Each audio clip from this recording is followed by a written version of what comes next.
Hello, my friends. Welcome back to my channel. My name is David, and today we are back with Poetry Thursday, the best day of the week.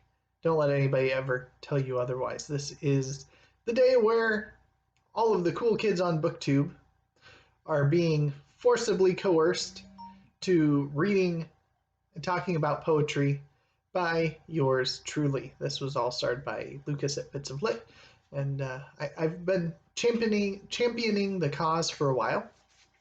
I missed my poem last week, but today I'm back with my best poems of the English language. I am opening now to a random unselected page at the beginning. We are at Walt Whitman. So I'm going to be reading from Sea Drift. These are the Sea Drift elegies. Looks like this is another long one, so I won't be reading all of it, but I'll be reading some of it to give you a taste. I'll read the little introduction that he gives to the poem, Harold Bloom, writing this little introduction, and then I'll read a bit of the Sea Drift. In the winter of 1859 to 1860, Whitman seems to have experienced a bitter homoerotic relationship, brief, intense, and thwarted. How and why we do not know.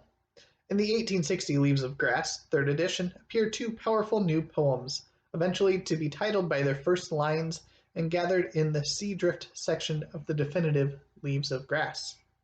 The more popular of the two poems has been Out of the Cradle Endlessly Rocking, a majestic hymn celebrating what the 18th century would have been called the incarnation of the poetic character. And yet, the poem explicitly returns to the fourfold muse of the sleepers, night, death, the mother, and the sea. Even more powerful, for me, is Whitman's poignant elegy, A Poetic Disincarnation, As I Ebbed with the Ocean of Life, where he identifies his being with the sea drift, the fragments that mark the shifting borders between shore and sea. Confronted by his real me, his mocking dusky demon and brother Whitman works through an agonized crisis, by no means resolved at the poem's conclusion. So this is from Out of the Cradle, Endlessly Rocking. Out of the cradle, endlessly rocking, out of the mockingbird's throat, the musical shuttle, out of the ninth month midnight, over the sterile sands in the fields beyond, where the child leaving his bed wandered alone, bareheaded, barefoot, down the showered halo, up from the mystic play of shadows twining and twisting as if they were alive. Out from the patches of briars and blackberries, from the memories of the bird that chanted to me, from your memories, sad brother, and from the fitful risings and fallings I heard, from under that yellow half-moon late risen and swollen as if with tears, and from beginning notes of yearning and love there in the midst, from the thousand responses of my heart's never to cease, from the myriad thence aroused words, from the words stronger and more delicious than any, from such as now they start the scene revisiting, as a flock twittering, rising, or overhead passing, borne hither ere all eludes me hurriedly, a man, yet by these tears a little boy again, throwing myself on the sand, confronting the waves, I, chanter of pains and joys, uniter of here and hereafter, taking all hints to use them, but swiftly leaping beyond them, a reminiscence sing. Once Paumanok, when the lilac scent was in the air and fifth-month grass was growing, up the seashore in some briers, two feathered guests from Alabama, two together, in their nest, and four light green eggs spotted with brown. And every day the he-bird to and fro near at hand, and every day the she-bird crouched on her nest, silent, with bright eyes. And every day I, a curious boy, never too close, never disturbing them. Cautiously peering, absorbing, translating. Shine, shine, shine!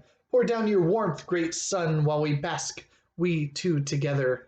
Two together! Winds blow south or winds blow north, day come white or night come black.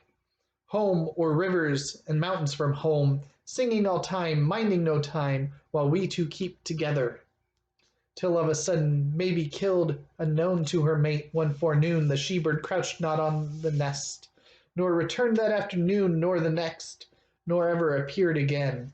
and thenceforward all summer in the sound of the sea, and at night under the full moon in the calmer weather, over the hoarse surging of the sea.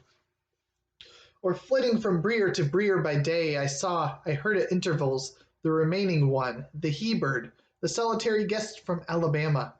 Blow, blow, blow, blow up sea winds among Paumanok's shore. I wait, and I wait till you blow my mate to me. Yes, when the stars glistened all night long on the prong of a moss-scalloped stake, down almost amid the slapping waves, sat the lone singer wonderful, causing tears. He called on his mate. He poured forth the meanings of which I, of all men, know. Yes, my brother, I know.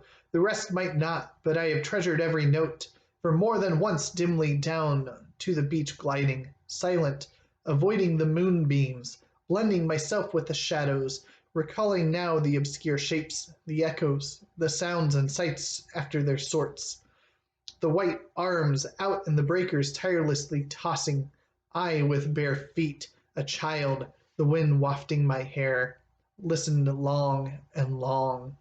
Listened to keep, to sing, now translating the notes, following you, my brother.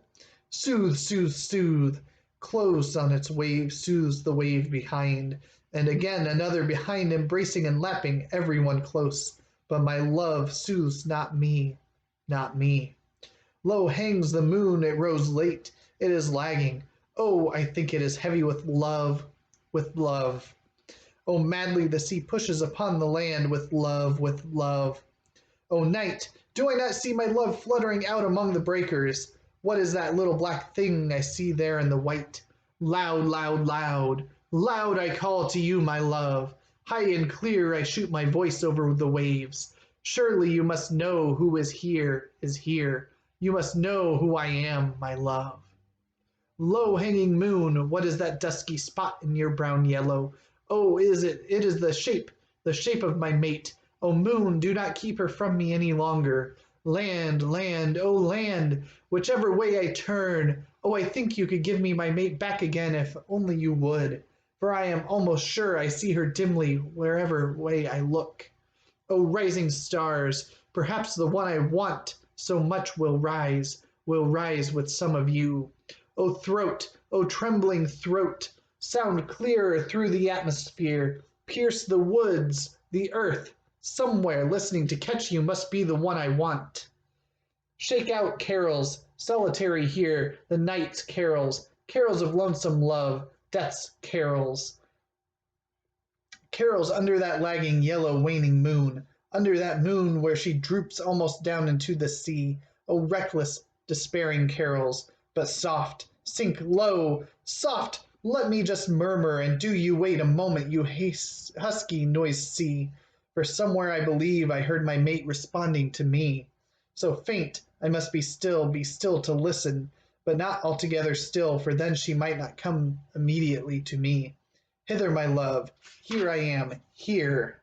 With this just sustained note I announce myself to you. This gentle call is for you, my love, for you. Do not be decoyed elsewhere. That is the whistle of the wind. It is not my voice. That is the fluttering of the spray. Those are the shadows of leaves. O darkness, O in vain. O I am very sick and sorrowful. O brown halo in the sky near the moon, drooping upon the sea. O troubled reflection in the sea. O throat, O throbbing heart, and I singing uselessly, uselessly all the night.